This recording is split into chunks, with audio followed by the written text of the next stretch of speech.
Hey guys, it's Sasha. The stock market has been decimated over the last 3 weeks and stocks have been falling hard. Tesla is down over 25% and many growth stocks have lost over 50% of their share price.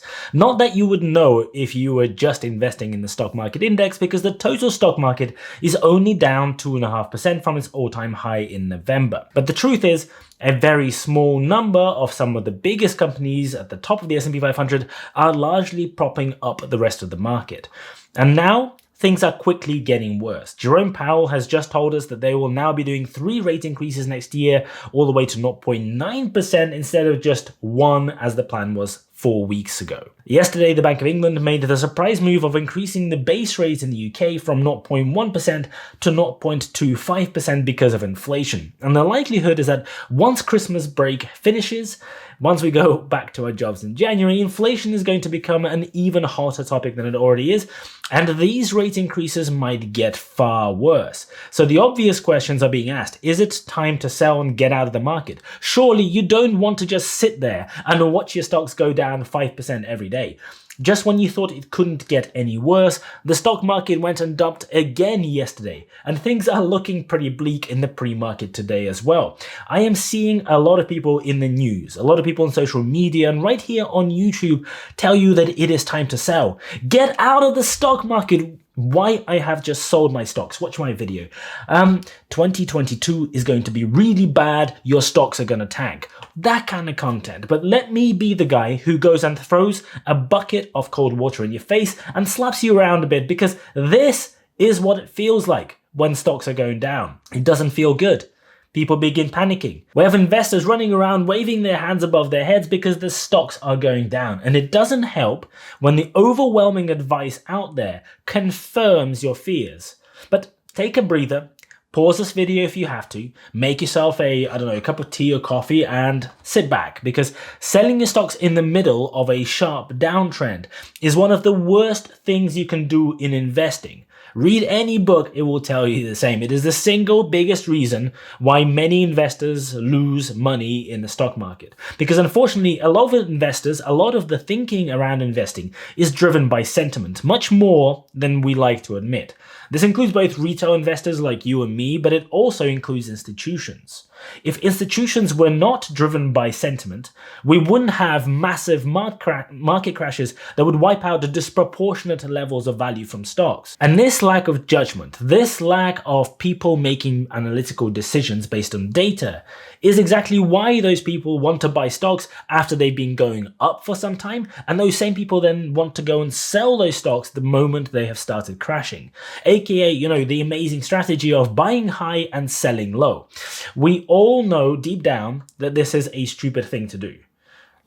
We've all heard it before. You need to be fearful when others are greedy and greedy when others are fearful. We've heard the phrase, we know how to apply it. We've all done the homework, and we're all telling ourselves, we've all told ourselves in the past that if the fundamentals of our investment have not changed, if the worsening economic outlook does not have a substantial impact on your long-term projections for the success of a company, then we wouldn't sell. Instead, we would buy more.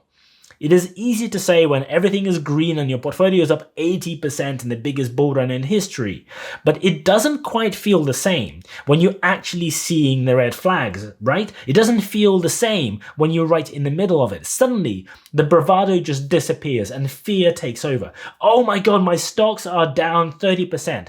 I need to get out right now. And you know what? The stocks might fall further. They might fall a lot further. The growth stock sell-off could be the precursor for an overall market crash. Sudden large hikes in interest rates at the beginning of next year could cause a crash all by themselves. Maybe the stock market will continue falling a lot further still. Remember that even Amazon lost 95% of its value in the dot-com crash. It is very possible, even if it seems on some levels absurd. Tesla could fall a heck of a lot more. It's possible. It has happened enough times in the past, and it is going to happen again. But you've got to ask yourself an important question. What are you doing here? Are you here to try and do a quick trade to catch a 20 or maybe even 30% fall? Is that what you're here for? Or are you investing for the future? How come you didn't play the trader game last month or the month before or the month before that, but now suddenly your mindset has completely shifted? because panic causes our brains to start thinking very differently. We stop thinking about long-term outcomes and focus on just short-term survival. And that's completely normal. That is a natural instinct. That is how our brains allow us to survive situations where panic ensues. Panic makes you block out thoughts that you know about what you want to achieve in 5 years time or 10 years time, because you have a pressing issue right now that you have to solve. That's how we think. That's what makes us human. And panic also stops us from focusing on the past for the exact same reason, because our brains are zooming in on what's happening right now.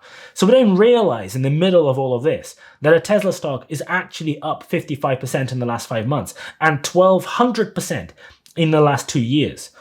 We don't remember that our investments in AMD, Nvidia, Apple, Google, and whatever else that you were invested in have delivered absolutely insane returns over the last 2 years. And this last 3 weeks is just a tiny blip on that graph.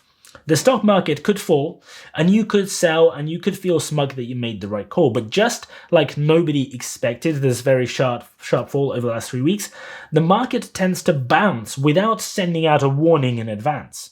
And if you sell after you've already lost 50% on the stock and then miss out when that stock bounces back, you are going to feel a whole lot of pain. The loss of missing the way back up is double what you've already lost on the way down.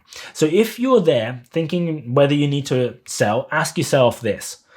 Do you think that rising inflation and the potential increases in interest rates fundamentally change your view on what the company you are invested in will achieve in 10 years' time? Do you think these short-term fluctuations mean that the last quarterly report that you thought was amazing is now irrelevant? Do you think that the market-leading services and products that the company is offering, their complete dominance of whatever space they're occupying, or maybe their innovative technology is no longer needed next year and the year after? Is a 10% or maybe a 20% rise in interest rates going to completely decimate performance of that company and cause them to go into a permanent state of posting high losses? And if the answer to those questions for you is no, then why are you selling? Is it sentiment? Are you sure that you know it is August 2000 rather than March 2020? The old truths about investing don't stop being true when you press the panic button. You only lose money when you sell, because before you sell, you have exactly the same number of shares in the company as you did a month ago. And that means that your share of the company's fortunes next year, in 5 years, in 10 years' time, hasn't changed one iota. Being greedy when others are fearful is far easier said than done. And it's definitely a lot easier said when everything is looking rosy, when everything is green and you're talking about, a hypothetical scenario in the future. You're sitting there relaxed, sipping on your wine and saying, yeah, I would of course do this when things turn sour. It is far easier than when you're in the thick of it and staring at a portfolio full of red and everything around you is panicking. If you found this video useful, please don't forget to smash the like button for the YouTube algorithm. Thank you so much for watching. I really, really appreciate it. And as always, I'll see you guys later.